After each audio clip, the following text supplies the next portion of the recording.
Finally, Iran, to the earthquake-torn town of Tabas. With the thorough ferocity of a nuclear blast, a mere 20-second shudder through the Earth's crust wiped Tabas flat. A pretty oasis town that's been a crossroads on the Silk Road since the caravans of Marco Polo applied to China, Tabas became a grim reminder of the power of nature at its cruelest. Everywhere, debris, great dust and stench of death. Rubble-strewn graveyard for more than 20,000 citizens of Tabas and 100 surrounding villages.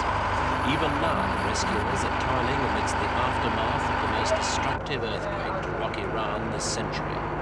Usually their labors yield yet more shriveled corpses, though miraculously several survivors were found 7 days after the quake.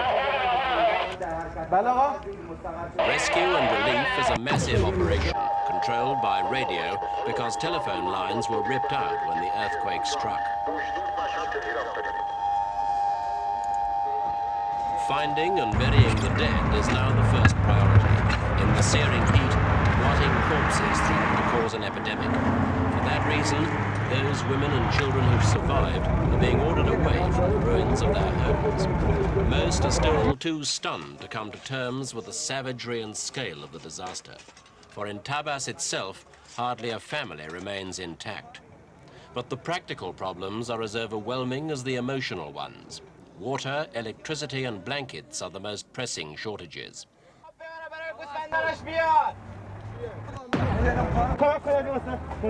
Food and general supplies have been offered by overseas organizations, but according to the Persian Red Lion and Sun Society, Iran's equivalent of the West's Red Cross, aid's not needed. That's a judgment which might seem odd to the homeless survivors who scramble for food and clothing whenever a relief helicopter lands in the cotton and onion fields outside the town.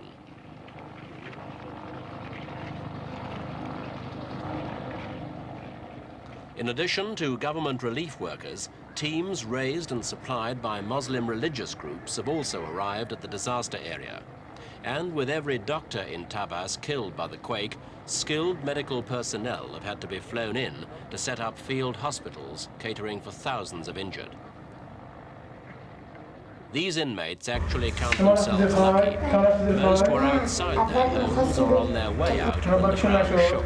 They were struck by falling masonry, but had they been inside when Tabas collapsed, they too would have been buried. So mighty was the quake that it swayed tall buildings in Tehran 450 miles away. Here, though, 99% of the area was flattened, so anyone escaping with mere broken limbs is justified in feeling fortunate. The town's clinic was one building that did survive thanks to a steel framework. 4,000 casualties have been treated since the disaster, and 1,300 critically injured had to be airlifted out for attention.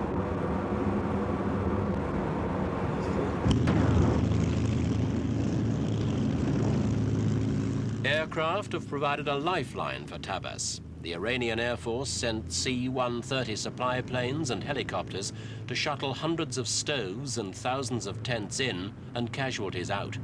Meanwhile, light aircraft have run crisscross sorties to spray the whole area with disinfectant. Behind the relief operation, political controversy has been raging. For the Shah's army, helping the refugees has been a timely opportunity to salvage its current reputation. The army had been condemned for overreacting during a riot by Muslim zealots in Tehran. After the Shah imposed martial law, the army put down a demonstration by them, firing machine guns into the crowd. The government admitted scores died. Other sources said it was hundreds. Both the Shah and his wife visited Tabas to share the grief of their subjects, while the Shah's Muslim opponents mounted a rival relief campaign of their own. Some of the surviving men of Tabas break off from their work. Many have been laboring virtually non-stop, recovering and burying about a quarter of the victims. Working keeps them from dwelling on their loss.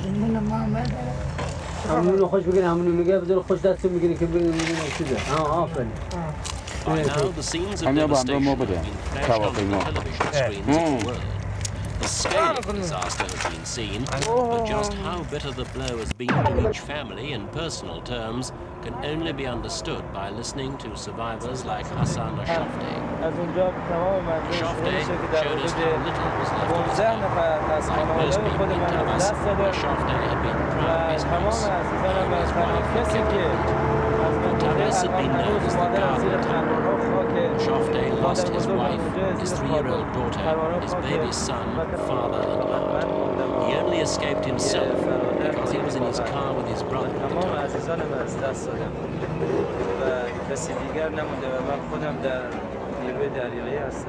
Sayed Hassan Mazlumi salvages what he can from the ruins of his general store.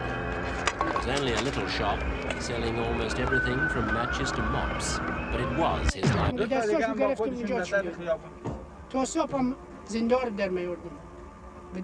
He told us he escaped death himself because he ran out of the shop the moment he felt the earth begin to shiver. Less fortunate were 7 members of his family. Now only the eldest of his 3 children remains alive. He was away studying in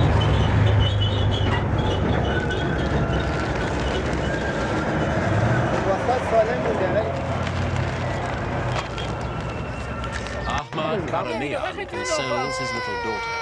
He told us he thanks Allah for sparing them and for the life of his wife, who's been taken for hospital treatment in Tehran. His house, that, he says, can be rebuilt. It may have been the arched roof that saved part of this copper-smith shop. Seeing the state of Tabas and its people, picking over the ruins of their lives as well as their buildings, it's easier to understand their reaction to the visit by the Empress Farah. Then a group of them exploded when she toured the disaster area, shouting at her, "Stop sightseeing and start digging." Her helplessness and frustration was looking for a target. Probably any outsider would have seen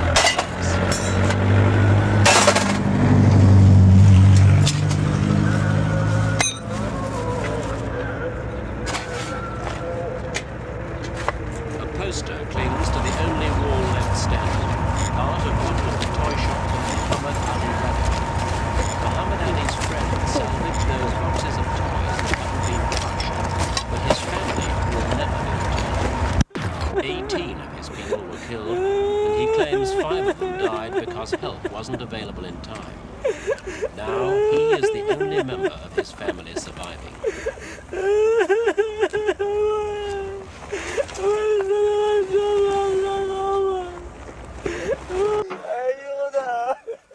In many cases, whole families have perished, so there is no one left to identify them and to perform their burial according to Islamic law. Other bodies are now beyond recognition. They are being buried in mass graves for speed.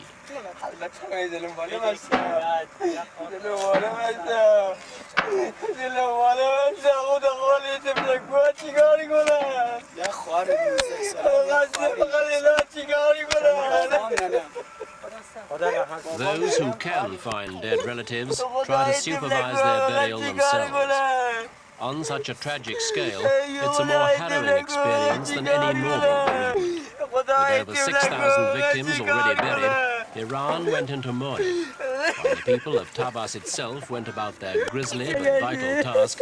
Their countrymen donned black and prayed for the dead. Some people, though, did not visit their mosques.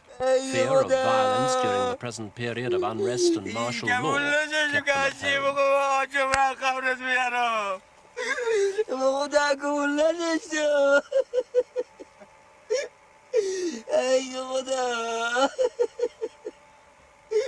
Even as the volunteers carried away the victims of this quake, another was being reported in the northeast of Iran, 185 miles away.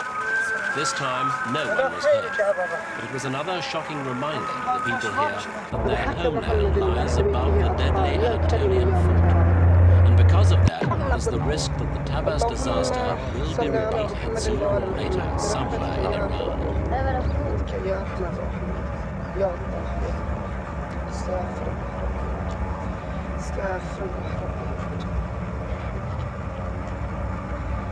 اللهم صل على محمد وعلى محمد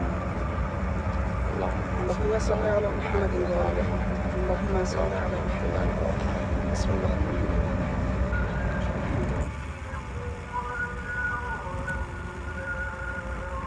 The Shah has promised the town will be rebuilt, but many prayers and many sunsets will pass before the anguish finally fades from the stricken people of Tabas.